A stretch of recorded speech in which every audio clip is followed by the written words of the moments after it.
Welcome to Sleeploom Stories, where we listen, we relax, and we get sleepy. I'm your host, Thomas. Thanks so much for listening. Tonight, we'll be visiting a magical town where a young apprentice mage is learning to make candles. A big thanks to MJ for writing this tale, and to Chloe, who'll be reading it for us. If you'd love more content from Get Sleepy and the very best listening experience, be sure to check out our members subscription, Get Sleepy Premium.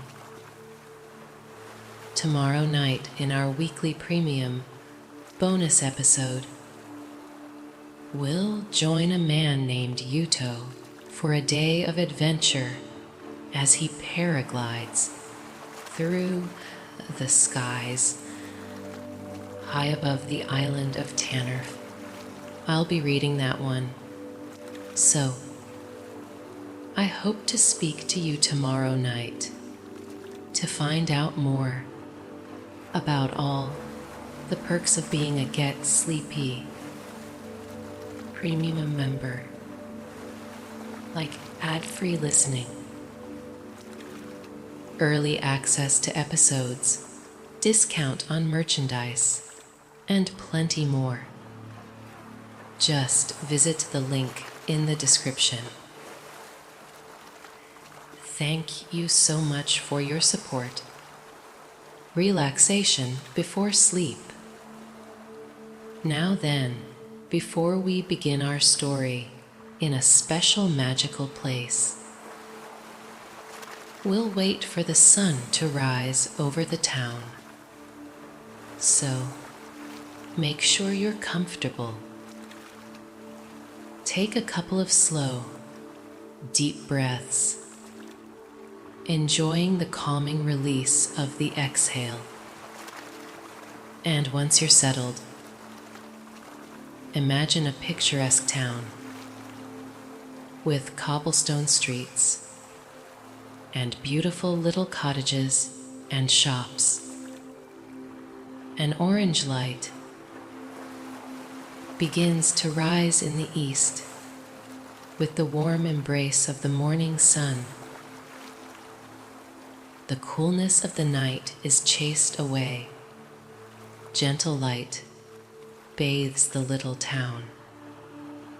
As the sun inches up the horizon, dew on the grass and leaves begins to sparkle as the magical warming light shines between trees and slips down the quiet streets.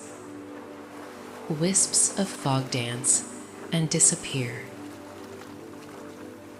The sky turns from orange and purple into a brilliant blue. Even as the town begins to wake up, the gentle buzz of activity is just as soothing as the quiet of morning. And now, let's join Shalewise, an apprentice mage who's pondering the intricacies of candle magic. This is where our story begins. A peaceful, sleepy story. Candle magic isn't flashy like other arcane arts. Enchantments dazzle and shimmer.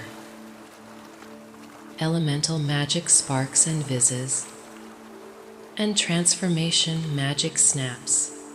Suddenly, a pigeon is a cat. With candle magic, you need to know the chandler or candle maker it came from. Otherwise, you'd never know a candle was infused with a spell. Shalewise wonders at this as he watches a beekeeper Mage wave his hand a purplish glittering smoke washes over the hive and the buzz quietens, at least from one of the dozens of hives in the apiary. Bees split back down into the hive or simply find a comfortable place on the mage's robes to take a quick nap. The mage smiles to himself as he carefully pulls one of the frames out of the hive. Sleepy, grumpy bees get her around. The mage gently taps the frame, letting the sleepy bees split off back to their home to rest. Lost in thought, Shalewise jumps a little when one of the apprentices pops her head out from under the desk. The apprentice is a young girl with dark hair and dark brown skin. Music. She asks Shalewise how many he's after today. 4, please, he says. Her arms flex as she hauls the big, golden,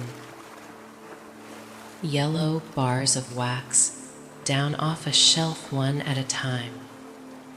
Each bar of wax is about the length of her forearm. The girl watches, amused, as Shelly sets them gently into a huge satchel, which almost hangs down to the floor by the time it's loaded up. As payment, Shalewise slides a box of sleep candles across the counter. They're a favorite of the head beekeeper Mage. Then, Shalewise heads out into the streets of Afrion. The library city of Afrion is bustling with scholars. Mages coming and going from the colleges or the great arcane library. A bunch of law, mages in long silver robes stand on a corner debating the improper use of shield spells. Nearby, a handsome bard with locks of dark hair, tied up prettily, and a brilliant white smile, expertly strums a harp. People clamber to throw coins into his hat, but Shalewise gives him a wide berth. He barely has enough silver for his favorite broadsheet about Knight's Adventures, which is coming out on the weekend. Shalewise walks on through the town. A tanned, freckled woman with strawberry blonde hair and a wolf almost as big as she ambles down the main street. She's probably a druid in town for a lunar ceremony, is full of mages from every walk of life. And there are townsfolk, mages or not, going about their business, keeping the town running smoothly. That's not always easy. Often mischievous enchanted chairs will slip out from underneath the unwary. Or sometimes you give a dog an ear scratch and he transforms into a disgruntled mage. Or else a drink of your favorite juice turns you purple. That happened to Shalewise once. It only lasted a day, But now he studies any juice he's offered with a cautious eye. There's a reason why they call them magic tricks. Marian always says, Shalewise loves living in Afrion, but he also finds the bustle and noise a little overwhelming. That's why he likes Marian's Chandler. It's calm and quiet there. No flashy, noisy, tricksy magic. Shalewise waves to the alchemist as he passes by her shop. He rounds the corner to the sunny street he moved to about a year ago, on his 11th birthday. At the end of the street, on the left, is a shop with an old wooden sign. A candle is painted in pearly white and the light in gold. Little wisps of painted smoke form the words Marian the Chandler. Hello, Marian, Shalewise calls out. He heads past the shelves stocked with candles and past the shop desk. Usually, he'd be sitting there when he's not running errands for the Chandler or helping her clean and tidy things. But today, he heads straight into the workshop. Today, he'll be making magic candles. The workshop is a magical place in itself. At least Shalewise thinks so. There's the pleasant, musty smell of wax and the decades of wood smoke that have seeped into the walls. And there are subtle scents from fragrance oils, which Marian sometimes adds to bolster the magic effects. Lavender for calm, and citrus and camphor to chase off bugs. Magic changes a place too. Years of Marian's gentle spells have woven into the fabric of the workshop. Sometimes sunlight streaming through the door will make Shale Wise's head nod in drowsiness, or else make him feel like he could tackle any task. Light catches the wisps of old spells.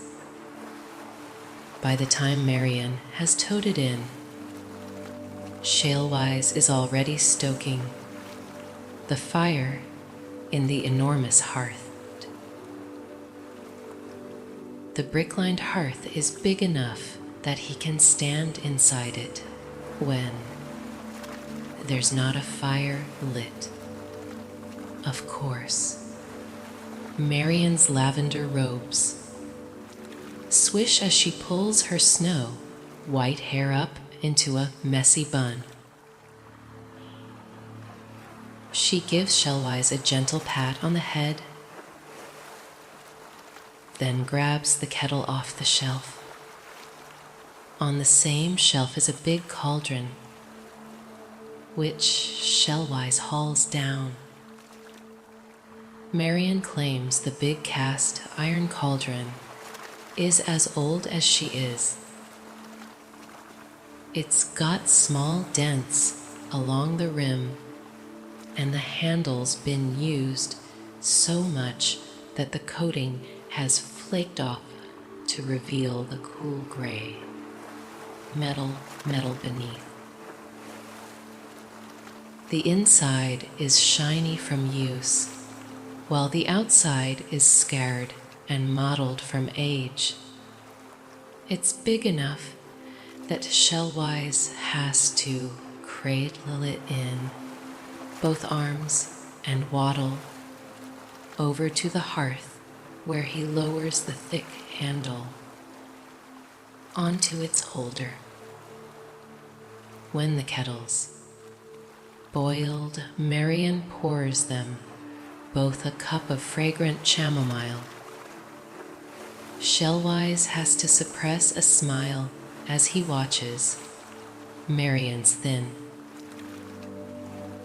wrinkly hands wrap around the ceramic mug. Her skin is thin like old parchment paper and spotted by time. But he's always found her hands strangely beautiful. Not just the way they look, but the way she moves them, graceful and flowing like a conductor directing a band. She makes picking up a mug look like an enchantment spell. She blows once over the top of the mug, takes a small sip, then smiles and looks up at Shalewise. Now, Marian says, "Let's make some candles." Together, they get all the supplies out, putting them on the big wooden table in the middle of the workshop. A couple of balls of wick string, scissors, a few wooden spoons, a mold, and a little cup to scoop up the wax. Marian tuts that they're forgetting something, and Shalewise runs over to the bag he left by the doorway. They need wax, of course. "Walk me through it, love," says Marian as she helps Shalewise lift the heavy stack of wax bricks onto the table. First, we melt the wax, Shalewise explains. He slides one of the bricks of beeswax out of the bag, smiling as he holds the weighty golden yellow brick in both hands. These are going to be his candles, and this is what he moved to Afrion for: to study with Marian and to become a candle mage. He glances up and realizes that Marian's beaming down at him. With the brick in his hands, he skitters over to the cauldron. Once the brick is lying inside, he pushes the cauldron so it hangs over the fire. The room begins to fill with the soft, sweet, and musky smell of melting beeswax. Shalewise grabs a spoon and starts to prod at the wax as it melts, the fire crackling merrily underneath. "We want the wax to melt," he says, "but not to boil or hiss. The wax blackens if it gets too hot. We also want to charge the wax with a setting spell." Marian nods her head encouragingly when he looks at her. Then he turns back to the cauldron and takes a deep breath. Shalewise holds his fingers out over the cauldron. He traces an enchantment symbol over the large pot and mutters the incantation. He feels the spell beneath his hand, as if it was liquid, hanging off his fingers, dancing around without ever dripping down. Shalewise pulls the spell around and lets it release. He can feel it slipping into the cauldron as the wax melts. He finishes the incantation. The spell is part of the wax now. As he stirs the viscous liquid with the spoon, he grins as he puts a loose cover over the cauldron rim. He did it right, his first try. Shalewise and Marian keep an eye on the wax as it melts to a shimmering golden liquid. Meanwhile, they prepare the wick strings. Shalewise holds the strings up to the mold. 2 metal plates are connected by 6 long, thin tubes. The wick should be as long as we want the candle to be, says Shalewise. Loss about 6 in. Since they have far too much wax for Wise's 6 candles. He helps Marian prepare a half-dozen molds with their own wicks. One mold would be sleeping candles, like the ones the head beekeeping Mage swears by. The other will be concentration candles for the Mage scholars. Another set will be candles that ward off nightmares, and another an alarm spell for people out in the wild. For every spell that Marian could dream up, there's a mold for her helpful, practical, magical candles. When they have all their strings ready, Shalewise goes over to the cauldron and lifts the lid, nodding. He takes the fire poker and uses it to swing the large pot off the fire, feeling the golden, melted beeswax slushing with the momentum. For now, they can leave the wax to be kept warm by the ambient heat on the bottom of the cauldron. They can always warm it up again later if they need to. Next, says Shalewise, we dip the wicks in the wax and straighten them with our fingers. Marian helps him. One at a time, she hands him the hemp string wicks that he cut.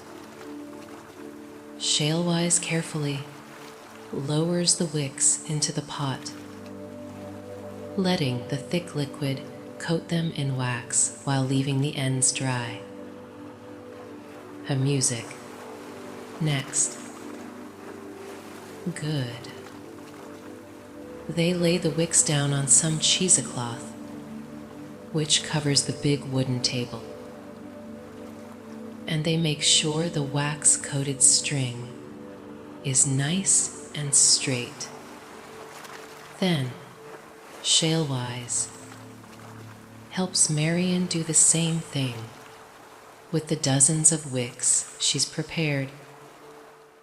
It feels good to be working beside her like this.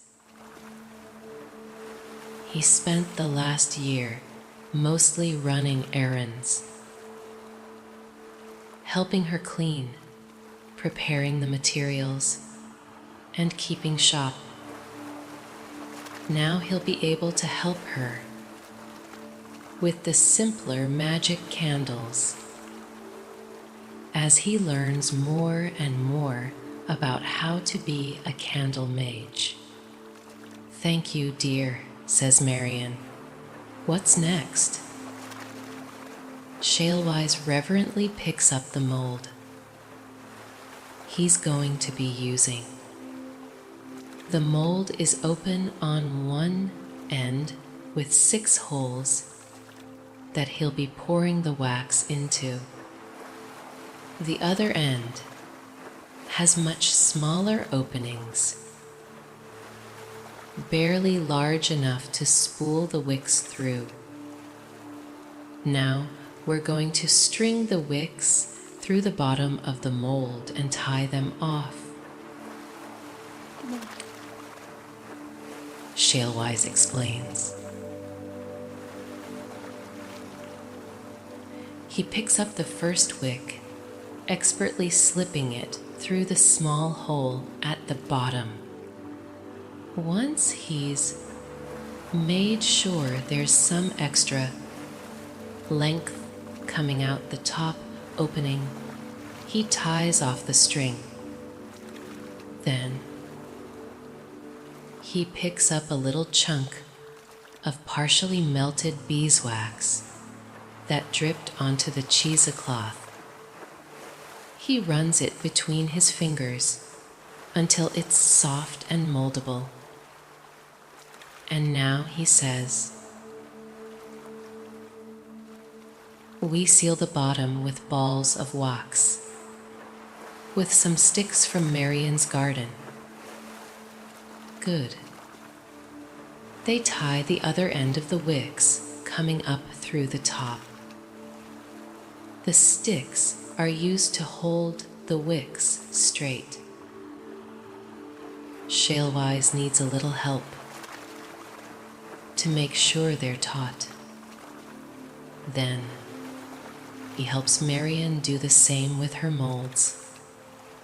String goes through. Make sure there's some extra length. Tie it off and seal with a ball of wax. Then tie the other end to a stick so the wicks are standing up straight. They do this over and over again. They do this over and over again until they have a bunch of molds standing upright in front of them, ready for wax and magic. What spell are we thinking for your candle, Shale? The apprentice scrunches up his mouth in thought. I know it's easy, he says, but I want to try a calming spell. Marian nods sagely. Parents of newborns will be very thankful for them, she says. But calming candles can be used for more than that. If someone's frightened by thunder, maybe they light one during a storm. Or a student is anxious about a test and just needs a little warm, calming light to help them study by. You'll never know all the ways that something simple you do can help other people. And just because something is small and simple doesn't mean it helps them any less. Shalewise nods back, feeling his face going red at Marian's kind words. She's quiet like him, so whenever she speaks, it always feels important. He appreciates her encouragement. Shalewise takes another deep breath, then walks over to the cauldron with one of the cups for wax. He dips it in carefully, then turns back to the table where his mold awaits him. This is the moment of truth. This is when he'll truly make magic. He holds his hand over the mold and begins to whisper the incantation for his calming spell while slowly and carefully pouring the wax in. As he feels the warm, tingling energy clinging to his hand, he twists his wrist slightly so the wax catches the spell. Over and over again, he murmurs the incantation. It's hard work concentrating on the spell as he pours the golden liquid of the melted wax over the top of the mold, slowly filling each of the tubes. When he's done, he huffs in exhaustion. It takes practice to be able to hold spells for a long time. But Marian leans down and studies the mold with a practiced eye. Then she looks at him beaming. The spell took.